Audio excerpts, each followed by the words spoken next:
Hello and welcome to the youngest CA in the world. Thanks a lot, Priya. It's a pleasure to be here. Nandini, it's a pleasure to have you on our show and welcome to Dubai. Is Thank Dubai you. treating you well? Yeah, but it's very hot. Aren't you liking it better than the rains in Mumbai? No, I think I like the rains more. At least I can step out. Okay, all right. But I'm sure you're still going around and seeing the beautiful places Dubai has to offer. Yeah. But we're going to be talking about your journey of becoming a CA and life before that. So let me take you back, but it must not be very, very long ago. Tell me, at what moment did you realize that you wanted to become a CA and what got you into it? It's not a three-idiot kind of story. It's a dream which my mother saw for me and my brother. She decided that we should become CA. And the reason was very simple. I come from a very small town called Morena, Madhya Pradesh. It's near Gwalior. And she thought for CAs, they can do anything on their own. They can have their own practice. We can stay closer to her. And these were two simple reasons that she wanted us to become CA. And we thought that if it's her dream, that would be our dream. And we were not keen about becoming doctor or engineers, so it was a very simple choice for us. I mean, that's okay. Like, parents always want their children to pursue a certain dream that they have. Right. And very often children do tend to do that. But, when you are young, when you're in school, you are so pressurized and stressed with exams and there's so much to study and to do. And at a time when children of your age must be really stressed and not knowing what to do in life, how did you really bring about that focus and decide that this is what I want to do and this is where I need to put my entire focus? So when I decided that, okay, I'm going to do CA, so after 10th, I took commerce plus math. Okay. So then the choice was simple. These are the subjects I'm going to read. And you were good at it? Yeah, I was good at it. Okay. So commerce is the new subject which comes after 10th, but math is something you study throughout. Yeah. So I was good at that. I started enjoying everything that I was reading, be it economics, business studies, and of course maths was there. Yeah. And then I thought, oh wow, this is so interesting. And I also studied about the opportunities that exist after becoming CA, which is massive. Yeah. And I thought, yeah, this is something I want to do. And it became my life. When I was talking to someone, when I was thinking about something, CA was always in my thoughts. It might sound very lame, but when 6 months before exams, even when I used to take shower, I would be revising what I was reading about any of the subjects in CA. So it's it was just deep inside me. And yeah, that became my passion, my love at that point of time. Yeah. So as opposed to you, where you took commerce with math, I took commerce with math here in Dubai while I was studying, and then decided to switch over to commerce with marketing and remove math out of my life because I was very bad at it. Okay. Unlike you. Got it. But great to see how you started off. Tell me, what was the biggest sacrifice you think you made during your CA journey? So I think sacrifice would be not having a college life, and I think this is one sacrifice which a lot of CAs goes through. And for me, it was there because as I told you, I come from a very small town, and it was a thinking that if you want to become a CA, you have no college life. After 12th, you give your CA level 1, then you give your CA level 2, you do your 3 years of articleship, and then after that you become CA. But when I shifted to Delhi in 2018, I got to know that there are people who have done proper 3-year colleges and then they're doing articleship. Oh. So it was like a big shock to me that, at that point of time, I could have also done college and could have also managed doing CA.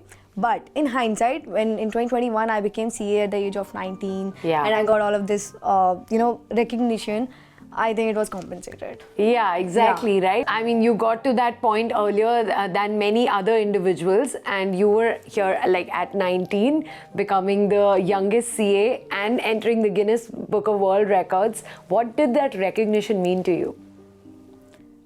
It changed my life. The moment I became CA, that too with All India Rank 1 and being the youngest female CA, I got a lot of recognition. It opened up a lot of opportunities for me.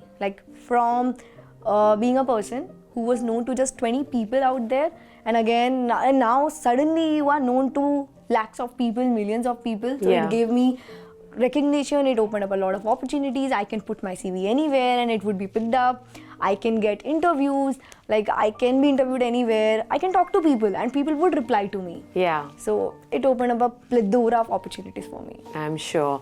But take us through your whole prep for all the different exams, different levels that you did, because you know, someone so young doing it, and like I said, one important thing that is always missing in children when they are studying for the exam normally in school is focus. That's and right. concentration. So how did that, how did you bring yourself back? How did you manage the stress? How did you manage your stress? How did you balance it out with other commitments that you had? How did family help you in all of this? Yeah, so I think throughout my schooling, I've been a very focused student, and that motivation to focus came from the end point, the goal I wanted to achieve. So like my mother always told me that you should target becoming an independent woman in your life, and for that you need to prove yourself, you need to achieve something so that you are financially independent, you are emotionally independent. And for that I was very clear that I need to get out of this small town. Nothing against it, but the thing is, when you come from a small town, you don't have a lot of opportunities there, and you have to step out to step up in life. Yeah. And for me, I am not someone who is good at sports, dance, or etc. So study was the only medium for me to do it. So I thought, okay, I'll completely dedicate myself to this. And the bigger part of this was my brother. We have always studied together from second standard. Yeah. So you know, when siblings are together, they are there to stop each other from getting distracted. Yeah. And when you both are ambitious. Yeah. So whenever someone would get distracted, the The other other person would bring them back. like, why are you not studying? And then maybe let's say your sibling got like 20 out of 20 and you got 15. You're gonna you will hear from your parents. Yeah, yeah. Why did you get 15? Yeah. And it would create a pressure, but it's a healthy pressure. Yeah. And similarly, I think the biggest distraction nowadays is social media.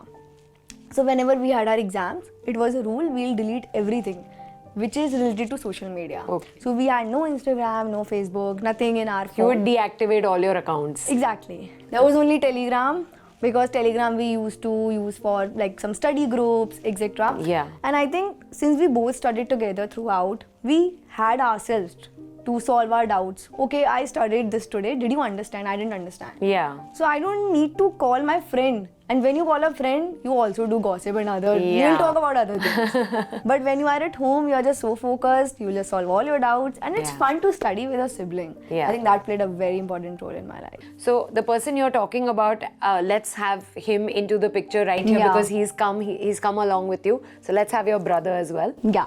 So Sachin is here. That's your elder brother. Yes. Yes, and the one who always kind of brought your focus back whenever you were deviating here and there. Yeah, Is I that think right? it was vice versa. So both of you, sided, yeah. both of you cracked CA together. Tell me, Sachin, tell me your story and tell me how was it for you to study with your sister? To be honest, like till 6th standard, I was not very into studies. I was scoring 0 marks, 10 marks, and Really? very bare minimum marks to just get passed. But one day my father told me, if you score 90%, then he would give me some chocolates or some gifts.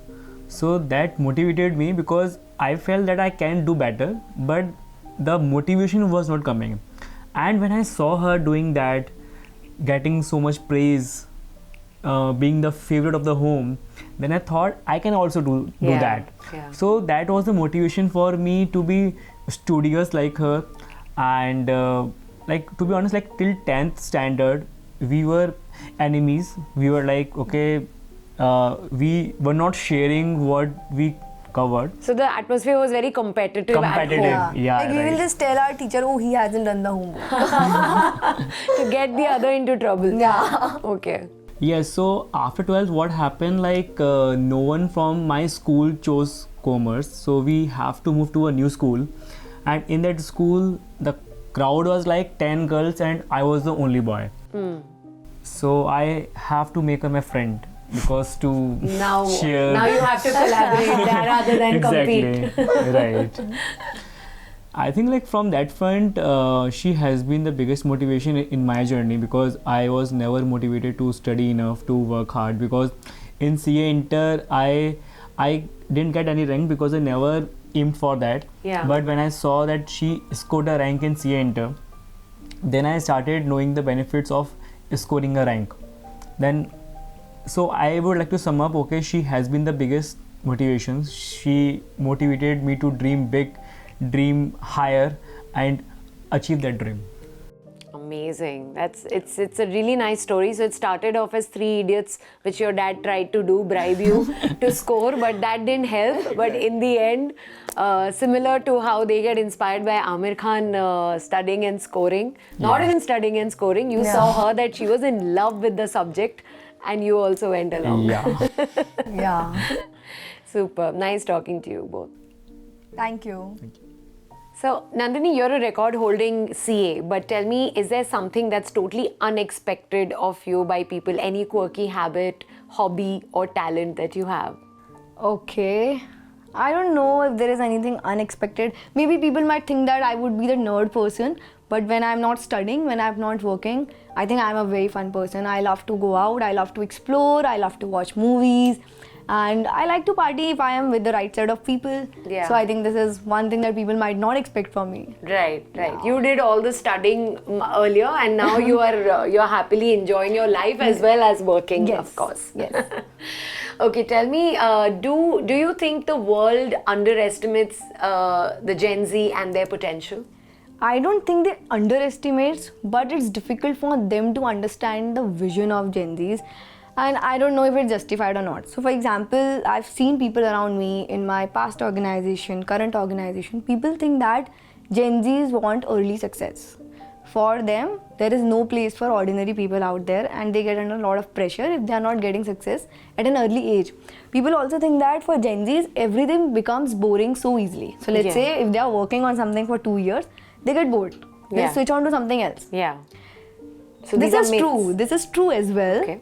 But I think this is another, I would say, there's a positive also, because this leads to innovation. They think that, oh, I'm bored with this, maybe let me find out something else. Yeah. But for older people, they think that, oh, we can't rely on Gen Z. Yeah. Because we Yeah. are working with them today. After 2 years, they'll come back and say, oh, I'm bored with this and I'm just going. Yeah. Which is unlike the past generation. Yeah, I'll tell you what I have also noted while talking to a lot of Gen Zs, Yeah. including you today. Me being a millennial, I've noticed that yes, you do get bored, and sometimes there are a lot of your generation people who are very fickle-minded and who are kind of confused. But they are also very, very clear in terms of what they don't want to do. Exactly. So they decide very quickly that this is not working for them and they need to move on to the next, because they know in their minds that this is never going to get them anywhere. That's true. So that's a quality which I really, really like about the Gen Zs, and that is, I think, something for the world to understand. And I think Gen Zs are a bit privileged in a way that they don't have to go through the struggles their parents and grandparents went through. Yeah. So nowadays Gen Zs are not working for money. Yeah. They would be like, oh, I don't see a value in this and I'll not do it. Yeah. But our parents, our grandparents, they did a lot of things just to get that money Exactly. to eat. They don't have those problems. Yeah, money to eat, and I think that mental peace was something that was secondary, which was kept at the back burner. But right now, mental peace is more important than anything else. Exactly. Yeah. Huge difference. But tell me, if you had to give out an advice to the ambitious people out there who are pursuing CA or maybe anything else which is tough, any tough exams that they want to clear, what would be an advice for them? Set a goal, what you want out of it. So when I was doing CA, I didn't think about like rank as the first thing, but for me it was like I want to do it 100%. I will put my best and make it your life. Just live it, just breathe it, just like make it your love, like love of your life. Yeah. Whatever you are doing. And I think in professional life, have a bigger level picture. Like you should know what would be the impact of what you are doing. Because eventually if you are not impacting anyone, you will not feel satisfied at the end of the day. Right. So what was that impact in your mind when you started out? So as I mentioned, I come from a small town and people usually don't appreciate taking commerce plus maths. Yeah. For them, it's for someone who has got average marks. Yeah. But I was not someone who got average marks. I would have easily taken science, maths, etc. So I took that. In my hometown, people usually don't appreciate sending their daughters for studying because they have a lot of reservations. But after seeing me when I got a rank, people have changed their mindset. Yeah. And I feel very positive about it, that at least I have been able to change something in my hometown, and people are sending their daughters as well for studying. And it makes me feel happy every day. I think you've made an impact not just in your own life, but Yeah. for many lives out there, especially from in the town that you come from. And also to prove the point that your starting point doesn't determine your destination. Correct. I don't come from a very privileged family, but if I can make from Morena to Delhi to Mumbai and to Dubai now, Yeah. then of course anyone who is watching this can also do it. Absolutely. Nandini, it's been such a pleasure talking to you. You have a long way ahead of you. I know you will not stop at this. You will keep on getting more and more successful, and we wish you all the very best for it. Thanks a lot. It was lovely talking to you, and all the best for everything you do.